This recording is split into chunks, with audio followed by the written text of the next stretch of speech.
اللہ تعالیٰ جب تہجد میں دعا قبول کرنے لگتا ہے تو کچھ خاص نشانیاں ظاہر ہونے لگتی ہیں۔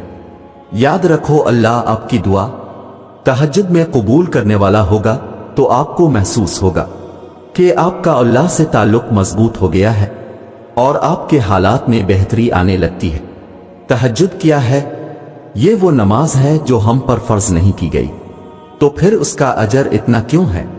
آپ نے کبھی یہ سوچا ہے؟ اس کا اجر اس لیے ہے کیونکہ اس کا پیغام نہیں آتا، اس کے لیے خود اٹھا جاتا ہے۔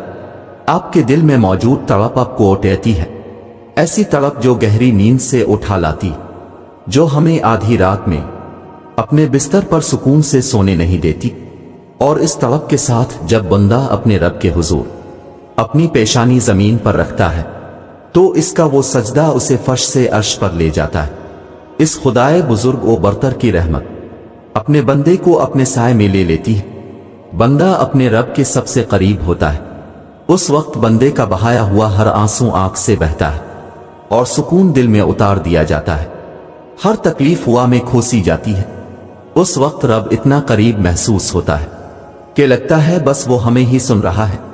وہ ہمارے اندر ایک ایسا یقین پیدا کر دیتا ہے کہ اس نے ہماری مانگی ہر دعا کو قبول کر لیا ہے اور ہماری ہر خواہش کو صحیح وقت پر پورا کر دے گا۔ تہجد کا وقت خدا کی محبت کا عروج ہوتا ہے۔ تہجد بہت خاص ہوتی ہے، بہت خاص۔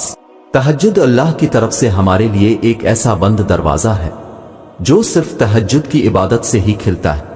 یہ دروازہ صرف ان لوگوں کے نصیب میں ہوتا ہے جو واقعی اللہ کے قریب ہوتے ہیں، اور سب سے بڑھ کر اللہ خود انہیں تہجد کی طرف لاتا ہے۔ رہتا تو وہ خدا ہر طرف ہے، پر تہجد میں خاص سیاہ کالی چادر کے پیچھے رات کی اندھیری میں صرف وہی لوگ اللہ کو دیکھ پاتے ہیں جس نے اللہ سے بے پناہ محبت کی ہو۔ اس وقت اللہ اور آپ کے درمیان ہونے والی گفتگو، آنسوں سے بھری ہچکیاں، دل میں کی گئی باتوں کی آوازیں صرف اللہ کے سوا اور کوئی نہیں سن پاتا۔ اس وقت تہجد کے سجدے میں نہ تو سر اٹھانے کا دل کرتا ہے اور نہ ہی آسمان سے نظر ہٹانے کا۔ اور اگر ایسا ہو جائے کہ کبھی اسی دوران تمہاری اللہ سے تہجد میں ملاقات ہو جائے اور وہ تمہارے روبرو آ جائے، وہ منظر تمہارے لیے معجزہ سے کم نہیں۔ تہجد پڑھنے والوں کے لیے معجزے غیب سے اتارے جاتے ہیں۔ رات کی تاریکیوں میں جب کوئی شدت سے اللہ کو پکارتا ہے تو سارے عرش والے اس کی جانب متوجہ ہو جاتے ہیں۔ پھر اللہ فرماتا ہے، کہو کیا مانگتے ہو، کہو کیا فریاد لائے ہو، کہو کیوں رو رہے ہو اے دن بھر مسکرانے والے۔ پھر جب تم اپنی عرضیاں اسے سناتے ہو اور اس کے روبرو سجدے میں گر جاتے ہو تو وہ حکم دیتا ہے ان دعاؤں کی قبولیت کا جن کے جواب تمہیں لگتا تھا کبھی نہیں آنے والے۔ پھر وہ تم سے کہتا ہے، لو بھر دیا دامن تمہارا، یقین کی جھولی پھیلانے والے، کن لکھ دیا گیا ہے۔ اب میں تمہارے نصیب میں مان گیا ہوں، میں مان گیا ہوں تم سے، مجھ کو منانے والے۔ تمہیں لانا تھا مجھ تک یہ امتحان تو بس تھے بہانے۔ تہجد میں کچھ تو خاص ہے، تبھی میرے اللہ نے اس کو اتنی فضیلت والی عبادت کہا ہے۔ کچھ تو خاص ہے، تبھی اللہ اپنی اس عبادت کے لیے پہلے آسمان پہ آتا ہے۔ کچھ تو خاص ہے، تبھی اللہ کسی کسی کو چنتا ہے، جس کو چن لیتا ہے پھر اس کے لیے معجزے کرتا ہے۔